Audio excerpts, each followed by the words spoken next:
Okay, so I'm going to give an example of how to work with your dog if they have a fear of people. So the first step is you need to have enough distance that your dog is comfortable. You can't force them to be too close and then try to teach them something. They're going to be too stressed, they're not going to learn anything. So you need to be far enough away, and I'm going to use this dog as that this is my example dog, and then we'll say Nova on the couch over there is what the dog is afraid of. Typically, you're going to start at a much greater distance than this, but my room's kind of small. So you want to instruct the person.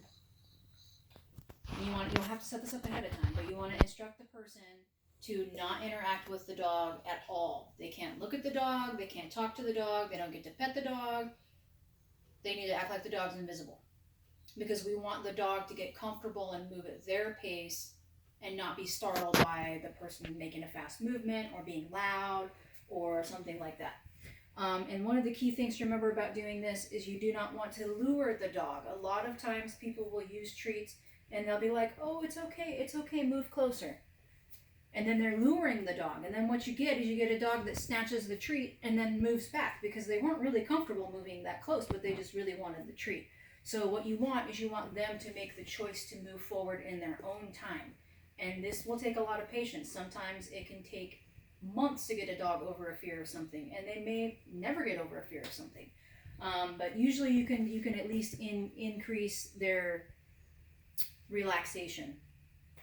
Because what our goal here is to change their association. They've formed a negative association with whatever this thing is they're afraid of, like a person. And we want to change that association from something negative to something positive. So, again, don't lure the dog forward. You want to stay even just like right next to them or one step behind. When they make the choice to move forward on their own, then you can deliver the treat, and then you just wait. And then they move forward again, and then you deliver the treat, and you just wait. You don't want to be in front, because if you're in front, then they can use you as a security blanket to feel more confident. You want them to make the choice on their own. And that also prevents the luring thing because you're actually behind them. What you're looking for is the moment when they move forward and then they quickly turn towards you like, where's my treat? That's what you want. That means that their association is becoming, I move closer to this scary thing and I get something really awesome for it. This isn't so scary. So that's what we're hoping for. We want to change that emotion around the scary thing. Eventually, the dog should hopefully make it to the point where they may choose to sniff the person. That's awesome. The person cannot move. They need to stay still and not interact with the dog. Don't even look at the dog. If the dog sniffs the person, I want you to jackpot them, which is where they get a whole bunch of treats at one time. You save jackpots for when a dog has done something really, really good that deserves a really big reward. And for a dog that's really fearful of something, to get that close to the thing that they were previously afraid of, that deserves a really big reward. So give them a little jackpot for the sniffing. Over time, once the dog starts to relax and they're getting more comfortable with being close to the person, then the person can start to interact with them, but in a very calm way with very specific rules. They don't get to pet the dog over the head, they don't get to lean over the dog, they don't get to hug the dog, they don't get to like stare at the dog straight ahead. What they need to do is, I prefer people to pet the dog under the chin or like on the chest or something, like down here. You don't want to lean over them or pet the top of their head. That can be seen as really threatening movements, and we don't want that.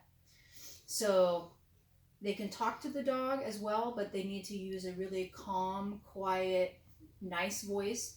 They shouldn't be yelling or being really loud. They should avoid fast movements, like, reaching for the dog really quick. You don't want to do that because that will set the dog back. So once the dog is relaxed, they get to decide when this happens. Not us, not the person sitting over there.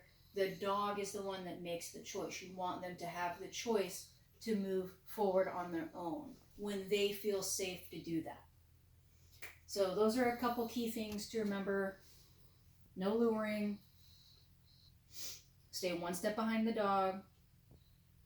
Let them move at their own pace. And it may be that your dog only makes it within 20 feet of the person. And then they're showing a lot of stress signals that are saying, okay, I'm overwhelmed and I need to be done with this.